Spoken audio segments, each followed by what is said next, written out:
इस वीडियो में आज हम क्लास 7th का सोशल साइंस सब्जेक्ट का सिविक्स का chapter 3 how the state government work यानी राज्य सरकार किस तरह से काम करती है। तो आज इस चैप्टर के बारे में हम लोग पढ़ने जा रहे हैं। तो आइए शुरुआत करते हैं। सबसे पहले तो why do we have state government, राज्य सरकार क्यों होती है, राज्य सरकार क्यों होनी चाहिए।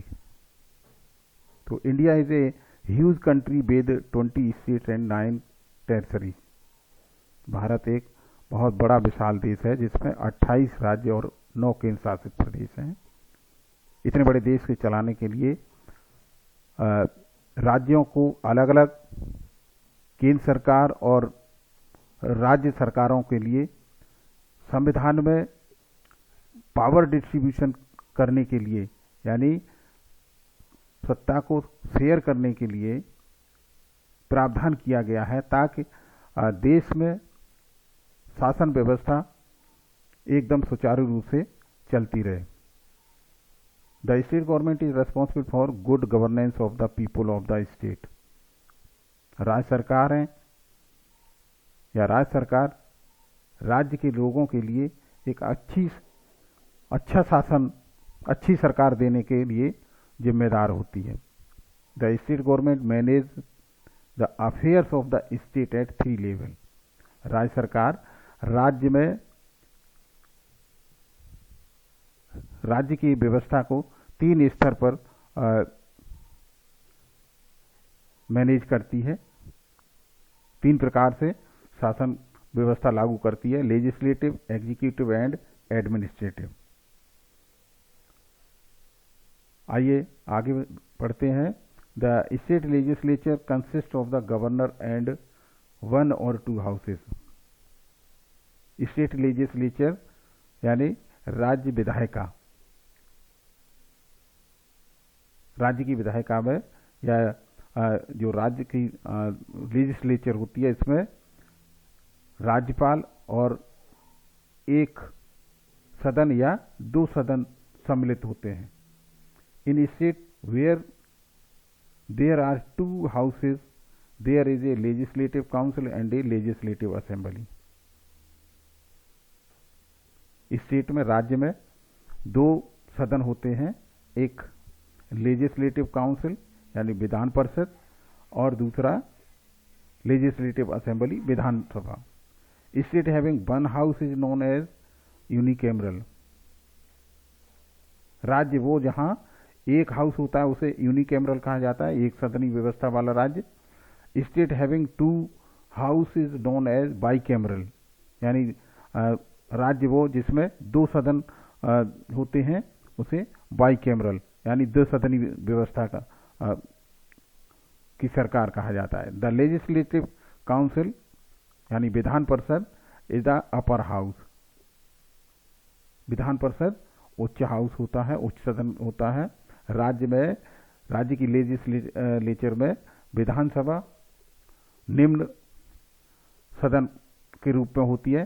Legislative assembly, Vidhan Sabha is the lower house of the state यानी राज्य की विधानसभा निम्न सदन के रूप में जानी जाती है, निम्न सदन होते हैं। अब आगे देखते हैं कि ये जो लेजिस्लेटिव असेंबली होती है उसकी क्या कार्य हैं और उसकी क्या क्या शक्तियां हैं। यानी लेजिस्लेटिव असेंबली क्या काम करती है। तो it acts as the highest law making organ of the state यानी ये विधानसभा राज्य में सबसे बड़ी कानून बनाने वाली संस्था के रूप में है। अब ये कानून किस तरह से बनाती हैं, तो a proposal to pass a law और to amend an existing one is called a bill. किसी कानून को पास करने, नए कानून को बनाने या पुराने जो पहले से कानून बना हुआ है उसमें कुछ संशोधन करने का प्रस्ताव बिल कहलाता है।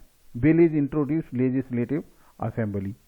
ये बिल विधानसभा में प्रस्तुत किया जाता है। दीज प्रपोजल्स आर डिबेटेड और discussed among the members of the assembly before voting. मतदान से पहले, वोटिंग से पहले इस बिल पर या जो प्रपोजल प्रस्तुत किया जाता है उस प्रपोजल पर विधानसभा के सदस्यों द्वारा उस पर बहस की जाती है, चर्चा होती है, उसके बाद फिर मतदान किया जाता है। Once the bill is approved with majority vote, एक बार बिल को बहुमत के साथ अप्रूवल मिल जाता है या अप्रूव कर दिया जाता है, it is send to the other house, इसके बाद उसे दूसरे हाउस में भेज दिया जाता है, where it goes through same procedure, जहां उसे इसी तरह का सेम प्रोसीजर अपनाने के लिए, फॉलो करने के लिए भेजा जाता है, जहां वहां पर भी उसमें उस पर डिबेट होती है, बहस होती है, डिस्कशन होता है, चर्चा की जाती है, इसके बाद वोटिंग के बाद मेजॉरिटी से उसे अप्रूव कर दिया जाता है। एक बार अप्रूव होने के बाद फिर देयर आफ्टर द बिल, इसके बाद goes to the governor for his approval, इसके बाद वो बिल राज्यपाल के पास स्वीकृति के लिए भेजा जाता है, अप्रूवल के लिए भेजा जाता है। Once approval the bill becomes a law, एक बार अप्रूव किया हुआ बिल राज्यपाल के द्वारा, एक बार स्वीकृत किया गया बिल कानून बन जाता है। The budget and all money bill can only be introduced in the legislative assembly. वित्त विधेयक या धन से संबंधित जो भी बिल हैं वो केवल लेजिस्लेटिव असेंबली में ही प्रस्तुत किए जाते हैं, while other bills may be introduced in the legislative council, जबकि अन्य बिल विधानसभा के साथ साथ विधान परिषद में भी प्रस्तुत किए जाते हैं। इस तरह से जो भी बिल प्रस्तुत किए जा रहे होते हैं उन पर विधानसभा और राज्यसभा दोनों में बहस होती है, उन पर चर्चा की जाती है। इसके बाद उन बिल को राज्यपाल के पास स्वीकृति के लिए भेज दिया जाता है। एक बार राज्यपाल महोदय अगर उस पर अप्रूवल कर देते हैं, फिर वही वो देश में, राज्य में कानून के रूप में लागू हो जाता है और वो कानून बन जाता है। अब आता है what is a budget. Budget क्या है? अभी जैसे इससे पहले हमने पढ़ा था कि बिल, धन से संबंधित जो भी बिल हैं या वित्त विधेयक, वो सभी लेजिस्लेटिव असेंबली, विधानसभा में प्रस्तुत होते हैं। तो बजट क्या है? What is budget? Budget is like a future account of the government. It gives the proposal of income and expenditure of the government. यानी बजट सरकार का फ्यूचर अकाउंट है, भविष्य में कितना खर्च करना है, कितना इनकम है, सरकार का प्रस्ताव, जिसमें आने वाले समय में कितना खर्च करना है और कितना उनके पास इनकम है, आय है, इससे संबंधित बिल को बजट कहा जाता है। The budget is presented by the finance minister. The budget is presented by the finance minister. Budget को वित्त मंत्री के द्वारा प्रस्तुत किया जाता है। What comprises the executive? The executive comprises of a council of ministers and chief ministers. The members of the assembly control the executive. यानी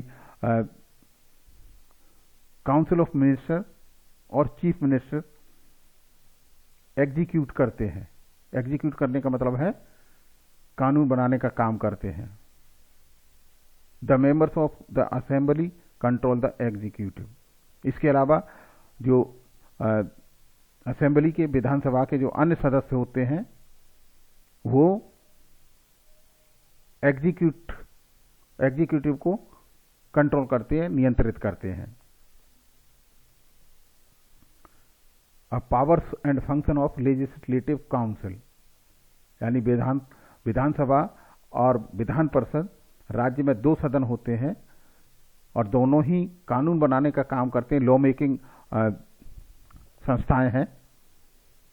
तो जिस तरह से विधानसभा की पावर्स और फंक्शंस हैं, इसी तरह से लेजिस्लेटिव काउंसिल, विधान परिषद की क्या क्या फंक्शन और क्या क्या उनकी पावर्स हैं, क्या क्या उनकी शक्तियां और क्या क्या कार्य हैं। The legislative council is mainly an advisory body. Legislative council यानी विधानसभा एक सलाहकार संस्था के रूप में है। The members of the legislative council are not directly elected by the people. विधान परिषद के सदस्यों को जनता के द्वारा प्रत्यक्ष रूप से नहीं चुना जाता है, but by different bodies of the state. हाँ, इसके अलावा उनको चुनने के लिए या उन्हें चुन करके राज्य की अन्य जो संस्थाएं हैं उनके द्वारा उन्हें चुन करके भेजा जाता है। This is a permanent body. ये विधान परिषद एक परमानेंट बॉडी है। The members are elected for a term of 6 year. इसके सदस्य यानी विधान परिषद के सदस्य 6 साल के लिए, 6 ईयर्स के लिए इलेक्ट किए जाते, चुने जाते हैं। The state having 2 houses are called bicameral. Bicameral state are Jammu Kashmir, Bihar, Karnataka, Maharashtra and Uttar Pradesh. यानी वो राज्य जिनमें 2 सदनी व्यवस्था होती है उनको बाइकैमरल कहा जाता है, जिनमें 2 सदन होते हैं। ऐसे राज्य जम्मू कश्मीर, बिहार, कर्नाटक, महाराष्ट्र और उत्तर प्रदेश इत्यादि हैं। अब आते हैं अगला, द गवर्नर, राज्यपाल।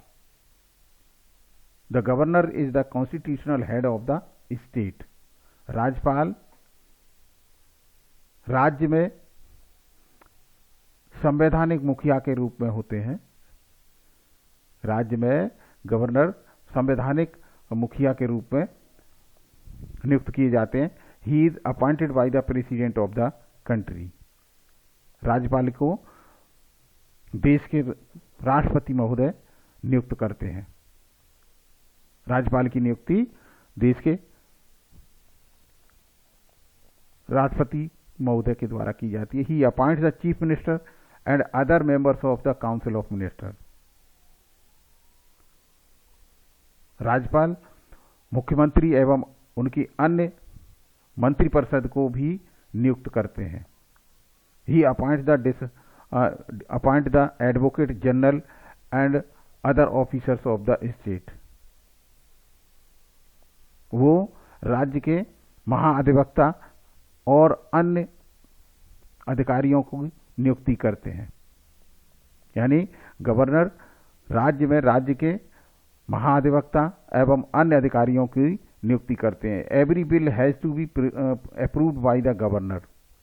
इसके अलावा प्रत्येक बिल राज्यपाल के द्वारा अप्रूव किया जाता है, स्वीकृत किया जाता है।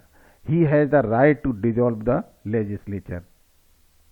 राज्यपाल को लेजिस्लेचर यानी विधायिका को भंग करने का अधिकार होता है, उन्हें अधिकार प्राप्त है। यानी राज्यपाल असेंबली को भंग कर सकते हैं। अब एलिजिबिलिटी, राज्यपाल की क्या क्या योग्यताएं होती हैं।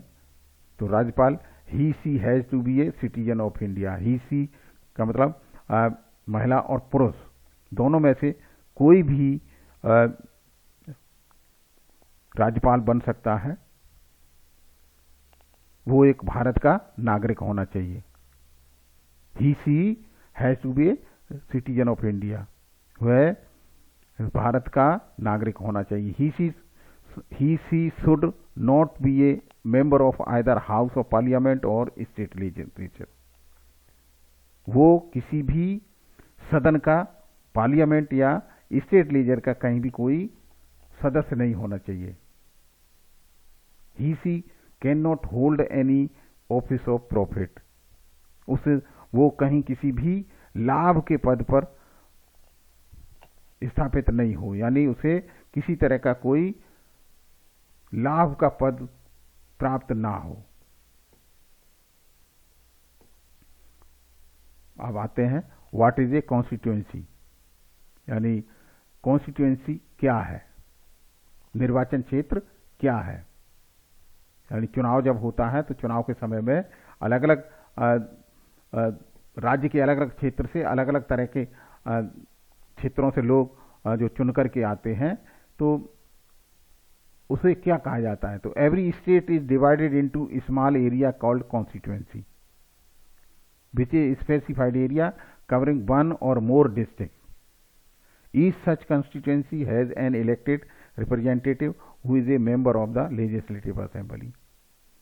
प्रत्येक राज्य छोटे छोटे क्षेत्रों में डिवाइड कर दिया जाता है, इसे कॉन्स्टिट्यूएंसी कहा जाता है या इसे निर्वाचन क्षेत्र कहा जाता है। Which is a specified area covering one और मोर डिस्ट्रिक्ट, जो कि एक विशेष क्षेत्र को कवर करता हुआ क्षेत्र तैयार किया जाता है, जिसमें एक या दो या एक से अधिक जिलों को शामिल किया जा सकता है। Each such constituency has an elected representative, प्रत्येक ऐसी निर्वाचन क्षेत्र से एक रिप्रेजेंटेटिव लेजिस्लेटिव असेंबली में यानी विधानसभा में चुन करके आता है या प्रतिनिधित्व करता है। The state legislative assembly consist of not more than 500 members and not less than 60। राज्य की विधानसभा में 500 मेंबर से 500 सदस्यों से ज्यादा एंड नॉट लेस देन 60 सदस्यों से कम नहीं होने चाहिए। यानी विधानसभा में 500 से अधिक सदस्य नहीं और 60 से कम सदस्य नहीं होने चाहिए। अब आगे आता है हिमाचल प्रदेश के बारे में चैप्टर में दिया गया है। तो उसमें हिमाचल प्रदेश में जब इलेक्शन हुआ 2017 में, तो उस समय वहाँ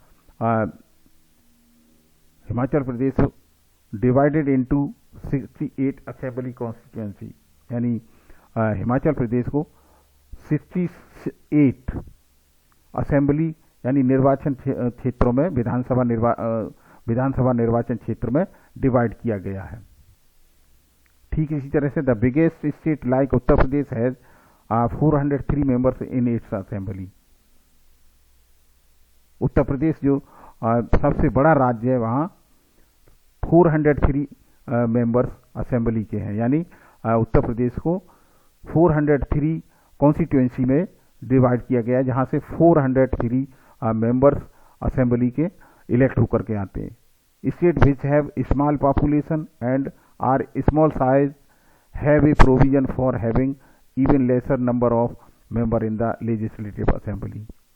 वे राज्य जो जनसंख्या की दृष्टि से छोटे हैं और साइज में भी छोटे हैं, तो वहां कम सदस्यों की संख्या के आधार पर लेजिस्लेटिव असेंबली को भी तैयार किया जा सकता है, या ऐसी असेंबली में कम संख्या होती है। एग्जाम्पल के तौर पर पुडुचेरी है 30 मेंबर्स। पुडुचेरी विधानसभा में 30 मेंबर्स हैं। Mizoram Goa have only 40 members each. Mizoram Goa और इनमें 40 मेंबर या 40 विधानसभा सदस्यों की संख्या है। सिक्किम है 32 मेंबर्स, जबकि सिक्किम में 32 मेंबर्स हैं। अब आगे आते हैं, पढ़ते हैं इसमें मेंबर ऑफ लेजिस्लेटिव असेंबली, यानी member of legislative assembly MLA. MLA क्या होता है या मेंबर ऑफ लेजिस्लेटिव असेंबली के बारे में पढ़ते हैं। Every 5 years election is announce for state legislative assembly. प्रत्येक 5 साल में राज्य की विधानसभा के लिए चुनाव घोषित किए जाते हैं। Political party nominate their people for each constituency. राजनीतिक दल अपनी पार्टी से प्रत्येक निर्वाचन क्षेत्र से अपने उम्मीदवारों को नॉमिनेट करती है या उन्हें नामित करती है, All members of the Legislative Assembly are elected on the basis of adult franchise, and one member is elected from one constituency. विधानसभा के सभी सदस्य एडल्ट फ्रेंचाइजी सार्वभौमिक अधिकार यानी राइट टू वोट के अनुसार चुन करके आते हैं, and one member is elected from one constituency, और एक कॉन्स्टिट्यूएंसी से एक मेंबर चुन करके आता है. ए member of legislative assembly MLA is a representative elected by the voters of an electoral district constituency of the legislature of a state in the Indian system government. यानी एक विधानसभा सदस्य जनता के द्वारा चुने हुए या एक डिस्ट्रिक्ट में या एक कॉन्स्टिट्यूएंसी कहिए उसमें चुन करके उस क्षेत्र का प्रतिनिधित्व करता है. ये हमारा भारतीय जो सरकार की सिस्टम के अनुसार इस तरह का प्रावधान किया गया है. To be member of the legislative assembly, legislative assembly का सदस्य बनने के लिए यानी विधानसभा सदस्य बनने के लिए उसकी एलिजिबिलिटी या उसकी योग्यताएं क्या होनी चाहिए, क्या होती हैं, इनके बारे में पढ़ते हैं. He she must be a citizen of India. ही पुरुष और महिला दोनों ही में उनमें से उसे भारत का नागरिक होना चाहिए. सबसे पहले तो he she must be a citizen of India, वह भारत का नागरिक होना चाहिए. He she must be at least 25 years of age, उसकी कम से कम 25 साल उम्र होनी चाहिए, 25 साल की उम्र होनी चाहिए. And must have such other qualification as may be prescribed by the president. इसके अलावा अन्य वे सभी योग्यताएं होनी चाहिए जो राष्ट्रपति के द्वारा एक विधानसभा सदस्य के लिए निर्धारित की गई हैं. तो उन सभी योग्यताओं के होने पर ही उसे एलिजिबल घोषित किया जाएगा या वही व्यक्ति इलेक्शन में खड़ा हो सकता है. अब आगे आता है how is government formed in state. राज्य में सरकार किस तरह से बनाई जाती है. After the election of legislative assembly, the political party whose MLA won more than half the number of constituency in a state is said to be in a majority and has the right first to form the government of the state. After the election of legislative assembly, विधानसभा के चुनाव के उपरांत political party whose MLA won more than half the number of constituency, वो दल जिसके आधे से ज्यादा सदस्य जीत कर आते हैं राज्य में, उनकी मेजोरिटी का दल कहा जाता है. And has first right to form the government of the state, और राज्य में उसने सबसे पहले सरकार बनाने का अधिकार होता है. अब अगर कहीं किसी एक पार्टी को आधे से ज्यादा मेंबर उसके नहीं जीत पाते हैं, यानी जितनी सदस्यों की संख्या दी गई होती है राज्य विधानसभा में उससे आधे से या आधे नहीं जीत पाते हैं, तो उस स्थिति में सरकार को बनाने के लिए अलग अलग तरह से अलग अलग पार्टियों के लोग एक गठबंधन बनाते हैं. तो वही है इसमें कोलिशन गवर्नमेंट, गठबंधन सरकार. When no single party have a clear majority, अगर किसी अकेली एक पार्टी को क्लियर मेजोरिटी नहीं मिल पाती है, क्लियर बहुमत नहीं होता है, उसका स्पष्ट बहुमत नहीं होता है, तो डिफरेंट पार्टी में join together to form a coalition government. तो अन्य अलग अलग पार्टियां आकर के उसमें एक साथ शामिल हो जाती हैं और सरकार बनाती हैं. तो ऐसी जो सरकार होती है उसको कोलिशन गवर्नमेंट कहते हैं. The leader of the majority party is appointed as the chief minister by the government, by the governor. जो बहुमत दल का जो नेता नियुक्त होता है, यानी जो चुने हुए या विनिंग कैंडिडेट जो भी चुन करके आते हैं, उनमें से जो लीडर के रूप में जो चुना जाता है उसके लिए राज्यपाल चीफ मिनिस्टर के रूप में नियुक्त करते हैं। Eligibility for chief minister. अब चीफ मिनिस्टर के लिए भी उनकी योग्यताएं होनी चाहिए। तो उनकी योग्यताएं क्या होती हैं? तो he she must be a citizen of India, वो भी भारत का नागरिक होना चाहिए। He she must be at least 25 years age, उसकी कम से कम 25 साल उम्र होनी चाहिए। He she should be a member of either house of state legislature, वो स्टेट की विधानसभा का सदस्य होना चाहिए। लेकिन इसमें अलग दूसरा प्रावधान भी है कि अगर वो सदस्य नहीं है तो भी बन सकता है, लेकिन उसे आगे चल करके आप पढ़ेंगे, आगे की जो क्लासेज आई तो उनमें आप लोगों को समझ में आएगा और बताया जाएगा कि अगर वो उस समय किसी भी सदन का सदस्य नहीं है तो भी वो नियुक्त किया जा सकता है, लेकिन 6 महीने के अंदर में उसे किसी भी एक निर्वाचन क्षेत्र से उसे अपने को जीत हासिल करनी होगी, यानी उसे चुनाव जीतना होता है, तब जाकर के उसकी सदस्यता बनी रहती है और वो चीफ मिनिस्टर के रूप में भी नियुक्त बना रहता है। अब इसके बाद चीफ मिनिस्टर की क्या क्या शक्तियां हैं और वो क्या क्या कार्य करते हैं। The chief minister is the leader of the legislative assembly of the state. Chief minister विधानसभा, राज्य की जो विधानसभा होती है उसके मुख्य नेता के रूप में होते हैं, मुखिया होते हैं। He selects the minister in the council of minister, वो मंत्रिपरिषद के मंत्रियों को नियुक्त करते हैं, चुनते हैं। As the head of the council he allocates the portfolio और डिपार्टमेंट टू देम। जैसा कि जो मिनिस्टर ऑफ काउंसिल होती है उस काउंसिल के मुखिया के रूप में होते हैं चीफ मिनिस्टर। चीफ मिनिस्टर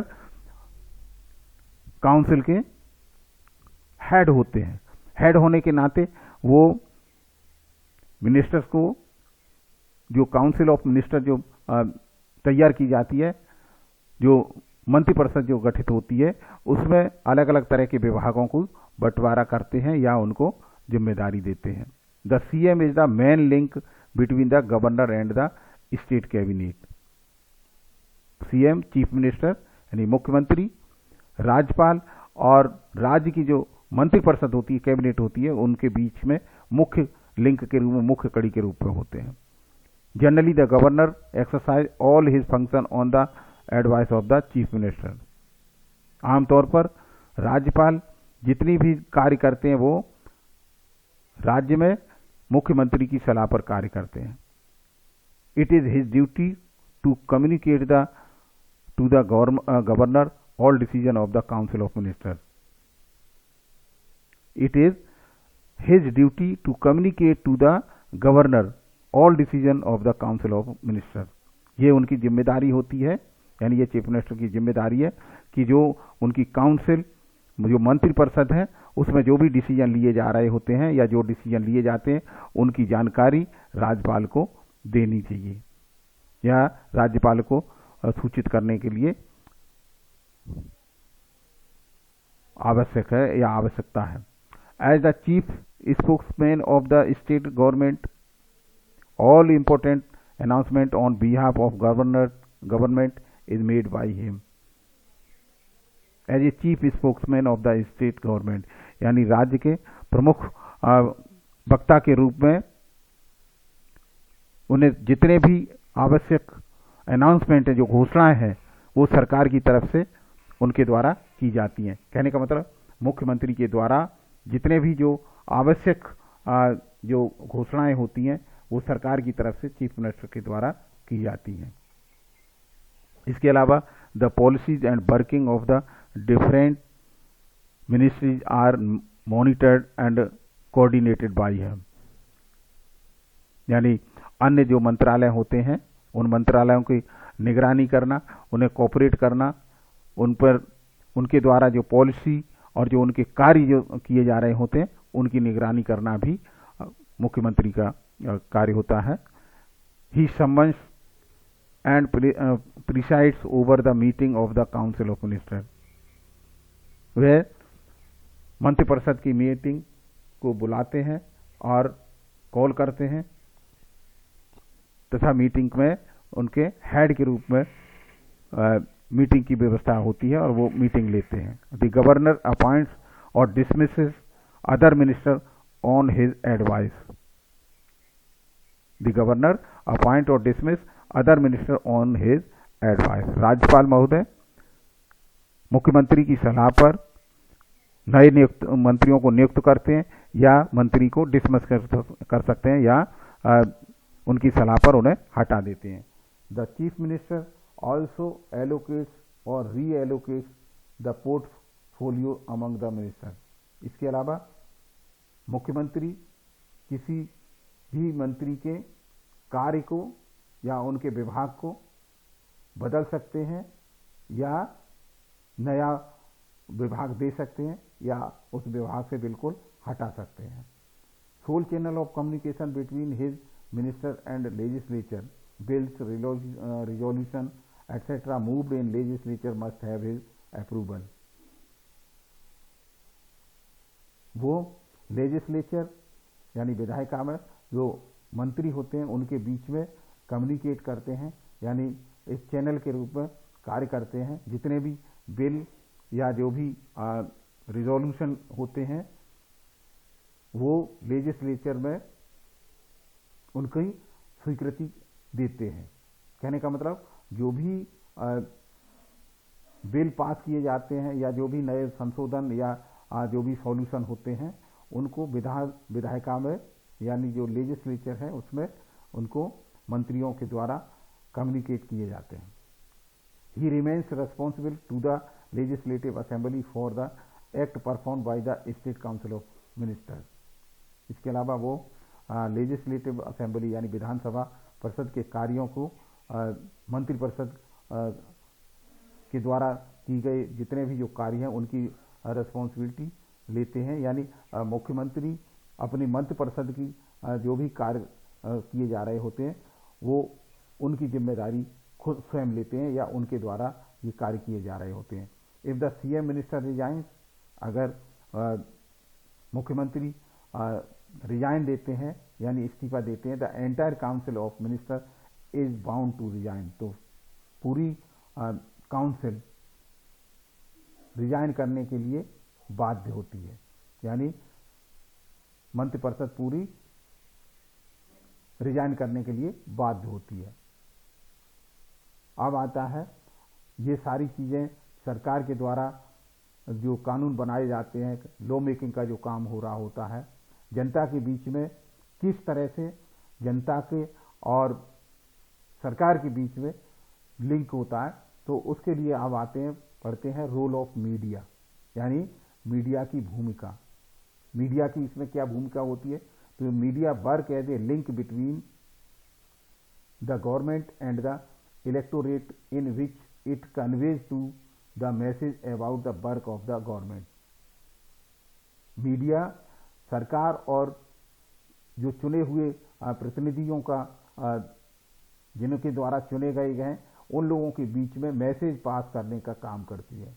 यानी सरकार में सरकार के द्वारा जो काम किए जा रहे होते हैं उन कार्यों को जनता के बीच में, यानी जिस जनता ने उन्हें नियुक्त करके प्रतिनिधित्व के रूप में भेजा है, प्रतिनिधि चुनकर भेजा है, उनके बीच में एक लिंक का काम करती है, उनके बीच में कड़ी का काम करती है। Media includes newspaper, television, broadcast, radio broadcast etcetera.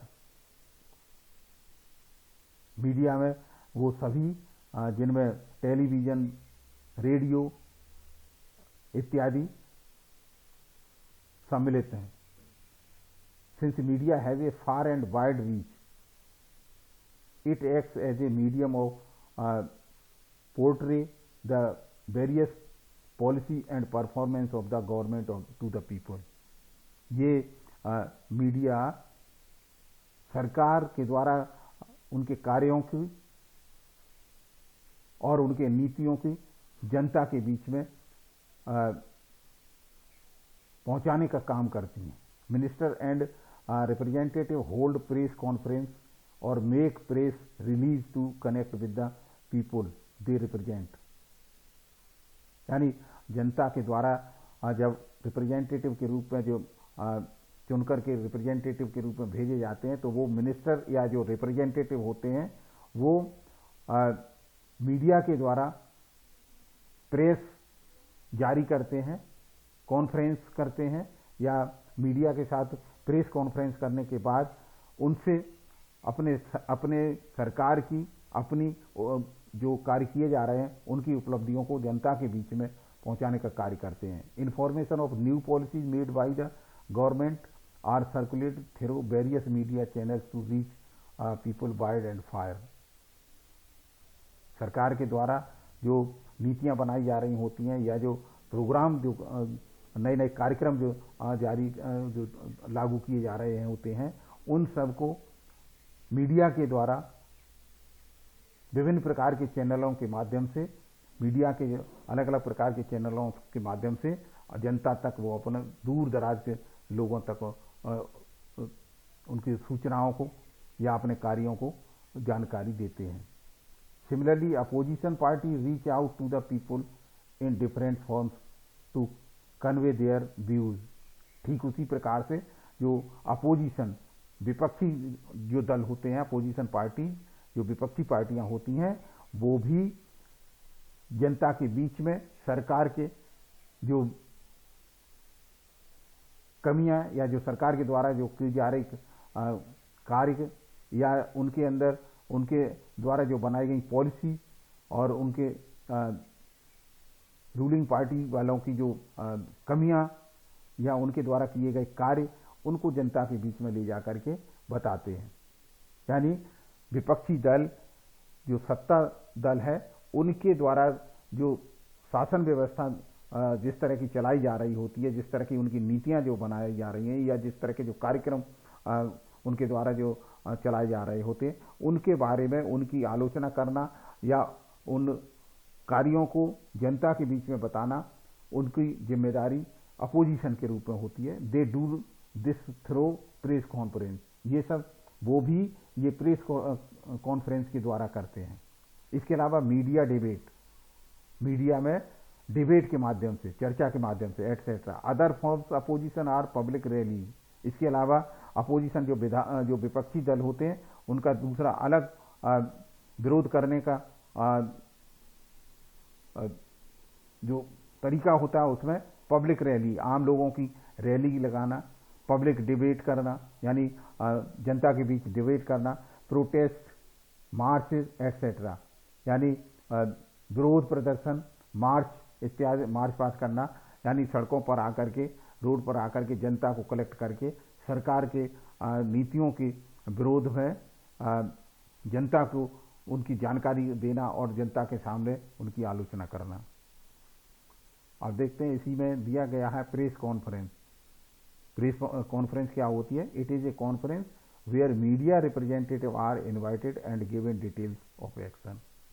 यानी जो मीडिया के जो रिप्रेजेंटेटिव होते हैं, ये जो मीडिया के जो प्रतिनिधि होते हैं, उनको बुलाया जाता है और उनके बीच में जो काम किए जा रहे होते हैं उनका मीडिया के द्वारा जो उनकी पॉलिसी होती हैं, सरकार के द्वारा जो पॉलिसी बनाई गई हैं, जो नीतियां जो तैयार की जाती हैं, उन सब को मीडिया के द्वारा जनता तक पहुंचाने का काम किया जाता है। The media person are allowed to interact question on the issue. इसके अलावा जो मीडिया के जो लोग होते हैं, मीडिया में जो काम कर रहे होते हैं, मीडिया पर्सन होते हैं, उन लोगों को सरकार के लोगों से प्रश्न पूछने को अलाउ किया जाता है, अर्थात उनसे प्रश्न पूछने का अधिकार होता है। सरकार में क्या काम हो रहा है, किस तरह की जो प्रगति हो रही है, डेवलपमेंट वर्क किस तरह के चल रहे हैं, तो उससे संबंधित सरकार से प्रश्न पूछे जा सकते हैं। And report it in media for the information of the public. इसके अलावा वो सारी की सारी जो जानकारी प्राप्त करते हैं सरकार की, उसको आम पब्लिक के बीच, जनता के बीच जाकर उसे शेयर करते हैं, बताते हैं। इस तरह से सरकार की जो जनता के प्रति जो सरकार के रहते जो सरकार नीतियां बनाती है, जो सरकार शासन व्यवस्था चला रही होती है, उसके बारे में लोगों तक पहुंचाने का काम मीडिया के द्वारा किया जाता है। इस प्रकार से मीडिया का काम एक अहम कड़ी के रूप में होता है। अब इसके अलावा एडिशनल इन्फॉर्मेशन के तौर पर देख लीजिए, ये चैप्टर से हटकर आगे उसमें आप लोगों को अगली क्लासेस में आप लोगों को ये चीज़ें मिलेंगी। तो इसमें देख लीजिए the Lok Sabha, the lower house of the parliament. अभी तक हमने स्टेट गवर्नमेंट को पढ़ा, राज्यसभा को पढ़ा। लोकसभा ये केंद्र की जो नेशनल असेंबली होती है उसमें लोकसभा होती है, यानी उसे पार्लियामेंट कहा जाता है। The lower house of the parliament of India is made up of members of parliament, यानी जो लोअर हाउस के निम्न हाउस के रूप में जिसे पार्लियामेंट का हाउस कहा जाता है, तो उसके सदस्यों को एमपी कहा जाता है, member of parliament. Each represents a single geographic constituency. प्रत्येक कॉन्स्टिट्यूएंट निर्वाचन क्षेत्र से, यानी ज्योग्राफिकल एरिया से देखा जाए तो उस सिंगल ज्योग्राफिक कॉन्स्टिट्यूएंसी से, यानी प्रत्येक एक कॉन्स्टिट्यूएंसी से एक रिप्रेजेंटेटिव चुन करके आता है। There are currently 543 constituency. वर्तमान में 543 निर्वाचन क्षेत्र हैं, अर्थात 543 एमपी मेंबर ऑफ पार्लियामेंट होगी। Each state has between 7 and 9 MLA for every member of parliament, यानी प्रत्येक जो पार्लियामेंट सीट होती है या जो पार्लियामेंट कॉन्स्टिट्यूएंसी होती है उसके अंदर कम से कम 7 या 9 MLA के बीच में संख्या होती है। That it is held in the Lok Sabha, जो कि ये लोकसभा के अंतर्गत आती है। कहने का मतलब एक एमपी का जो क्षेत्र होता है उसमें विधानसभा के लगभग 7 से 9 विधायक या एमएलए के क्षेत्र को एक एमपी रिप्रेजेंट करता है। अब इसी तरह से देखें तो Orissa state has 21 member of parliament MP seat, यानी उड़ीसा में 21 सदस्यों की संख्या है, यानी जो मेंबर ऑफ पार्लियामेंट लोकसभा के सदस्यों की संख्या 21 है। तो इस तरह से ये अलग कुछ एडिशनल जानकारी के साथ साथ कुछ क्वेश्चन आंसर हैं ये आपको, जिस तरह से ये what is a coalition government, what is collective responsibility, ये आपको इसको ध्यान देते हुए इनको करना है, कर सकते हैं। तो व्हाट इज कोलिशन गवर्नमेंट, यानी कोलिशन गवर्नमेंट क्या है, गठबंधन सरकार क्या है, इसके बारे में हम चैप्टर में पढ़ चुके हैं। इस तरह से अलग अलग विभिन्न प्रकार के प्रश्न और भी हो सकते हैं। तो हमारा चैप्टर अब यहीं पर समाप्त होता है। चलिए खत्म करते हैं।